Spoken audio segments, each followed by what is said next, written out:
మా వాళ్ళు చంద్రబాబు నాయుడు గారికి జ్ఞానోదయం రావాలని గుళ్ళల్లో ప్రార్థనలు చేశారు, గుళ్ళల్లో పూజలు చేశారు.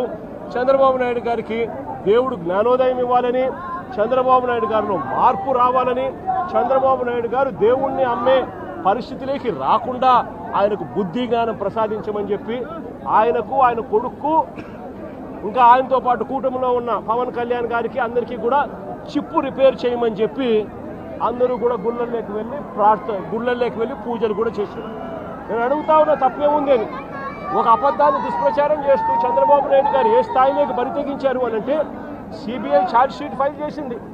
ఎక్కడా కూడా సిబిఐ చేసింది తప్పు చంద్రబాబు నాయుడే అని చెప్పి అంతో ఇంతో చెప్తా ఉంది. కానీ ఎక్కడా కూడా వైఎస్ఆర్సీపీకి సంబంధించిన భూమన కరుణాకర్ రెడ్డి గారిని కానీ, వైవి సుబ్బారెడ్డి గారిని కానీ ఎవరిని కూడా తప్పుగా చేశారు అని చెప్పి ఎక్కడా చెప్పడం లేదు. వాళ్ళకి క్లీన్ చిట్ ఇచ్చింది.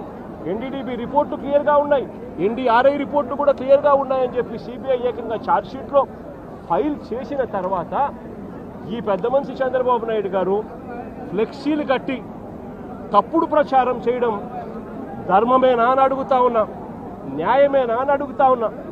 అటువంటి ఫ్లెక్సీలు, అటువంటి అన్యాయమైన మాటలు దాంట్లో రాసి తప్పుడు ప్రచారం చేస్తూ ఉన్న నేపథ్యంలో చంద్రబాబు నాయుడు గారిని ఎవరైనా కూడా ఈ వాస్తవాలన్నీ కూడా చెబుతూ చంద్రబాబు నాయుడు గారిని ఎవరైనా గట్టిగా నిలదీస్తే చంద్రబాబు నాయుడు గారిలో అసహనం వచ్చి ఏ స్థాయిలోకి వెళ్ళిపోయాడు అని అంటే, మొన్న అంబటి రాంబాబు అన్న విషయంలో చూసాం జంగల్ రాజ్ పరిపాలన ఎలా జరిగింది అని. దానికన్నా ముందు విడుదల రజనీ గారిని ఏ రకంగా అటాక్ చేసినారో చూసినాం. దానికన్నా అదే రోజు బోళ్ళ బ్రహ్మనాయుడు అన్నను ఏ రకంగా అటాక్ చేసినారో చూసినాం.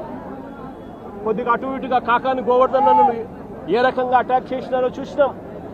వీళ్ళందరినీ అటాక్ చేయడమే కాకుండా జోగి రమేష్ ఇంటికి ఏకంగా జోగి రమేష్ చేసిన తప్పల్లా ఏమీ లేదు.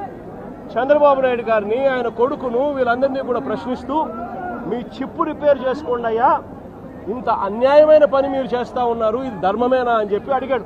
అంతకన్నా ఇంకా ఏమో చేసి అడిగింది కూడా లేదు. అలాంటిది చంద్రబాబు నాయుడు గారు అసహనం ఏ స్థాయిలో కలిగి వచ్చింది అంటే